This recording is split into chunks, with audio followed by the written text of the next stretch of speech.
anotasi deskriptif. Anotasi deskriptif memberitahu pembaca tentang isi atau komposisi dari suatu literatur, ini contohnya. Ya, merupakan daftar dari karakteristik standar dalam sebuah penelitian. Ya, seperti autornya, kontennya, format, dan seterusnya. Ini yang tadi, anotasi deskriptif. Ya, ini ya tipnya ada ya, silakan berikan berikut ada beberapa poin untuk melakukannya ya. Ya, mulai dari autor, judul, dan tipe dari sumber, cari kata kunci, mempertimbangkan faktor lain dalam membuat anotasi deskriptif, dan seterusnya. Ya. Berikutnya lagi adalah anotasi sumatif. Tadi deskriptif, sekarang sumatif. Anotasi sumatif atau anotasi ringkasan adalah cara anotasi dengan membuat kata kunci dan argumen dari sumber dengan kata-kata kita sendiri.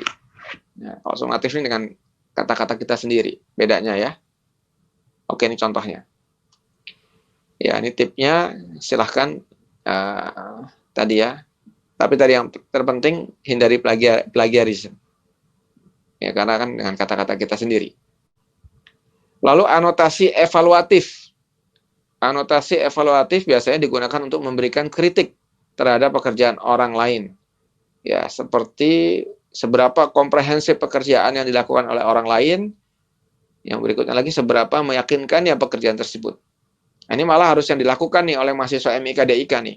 Ya, bukan merangkum aja, bahkan mengevaluasi sehingga kita tahu kelemahannya di mana dan sebagainya. Penting juga ini.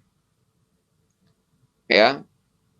Ya, contohnya menilai kontribusinya, mempertimbangkan konteks dalam risetnya, ya, mempertimbangkan faktor lain yang bisa jadi parameter, terus seberapa efisien dan kreatif paper tersebut, itu silakan nanti ada beberapa tip-tipnya untuk mengevaluasi, menganotasi evaluatif. Berikutnya lagi anotasi reflektif. Anotasi reflektif biasanya digunakan untuk merancang sebuah penelitian. Jadi memang tadi ya, setelah hanya anotasi deskriptif, sumatif, berikutnya lagi evaluatif, mungkin makin lama makin tinggi ya, reflektif ya. Lebih tinggi dari evaluatif. Jadi setelah kekurangannya kita refleksikan, kira-kira kita mau apa gitu ya. Merupakan kesempatan untuk merancang bagaimana atau di mana kita dapat menggunakan resource tersebut atau melakukan penelitian yang lain. Ya. Ya, ini kurang lebih seperti itu ya. Ini memang efisien dalam, tapi ya tadi itu sudah tahapnya level keberapa dibandingkan level-level dari anotasi sebelumnya. Ya, anotasi gabungan ya memang biasanya gabungan sih. Ya, atau tergantung permasalahan sih, tergantung jenis penelitiannya. Anotasi gabungan adalah campuran dari beberapa anotasi. Biasanya dimulai dari anotasi deskriptif seperti author dan format dan yang lainnya. Ya, ini kurang lebih tipsnya ya dalam anotasi gabungan ini. Mengetahui apa yang ingin dicari, mempertimbangkan konteks dalam riset kita sendiri, ya, dan juga bisa efisien. Baik, Mas sama Mbak, Bapak Ibu, ini kita buat ringkasannya karena kita kemarin kan literatur review. Literatur review itu membaca, ya, lalu kita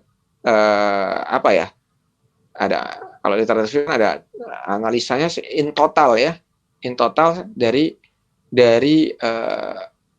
yang kita baca. Kalau annotated biografi kan satu-satu ya. Jadi bedanya kita buat dua diagram. Contoh, agak beda tujuannya antara annotated biografi dan literatur review. Ya, ada agak juga beda strukturnya. Agak beda komponennya. Ya, ini ringkasannya. Ya, contohnya annotated biografi tujuannya adalah memberikan pembaca file atau daftar sumber yang dicari untuk tambahan bacaan. Biasanya memberikan penjelasan singkat tentang mengapa setiap artikel dapat dipercaya dan relevan dengan topik tersebut. Sedangkan tujuan literatur review adalah memberikan gambaran tentang suatu topik atau masalah tertentu dengan meringkas dan menjelaskan artikel paling signifikan di bidangnya, atau meringkas artikel yang paling di bidangnya, atau ringkasan dari berbagai macam artikel.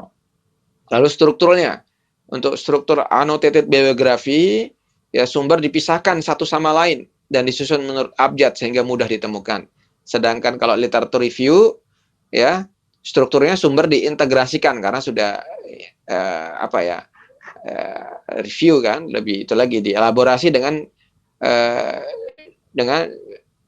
sumber diintegrasikan ke dalam paragraf berdasarkan penjabaran ikhtiar topik dalam topiknya, dalam tulisannya, dan dapat disebutkan lebih dari sekali.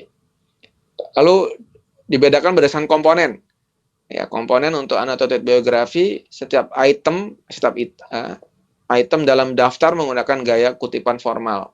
Tadi apa, MLA atau Chicago. Untuk mengutip satu sumber dan menyertakan paragraf pendek dengan ringkasan yang menjelaskan kredibilitas dan relevansinya.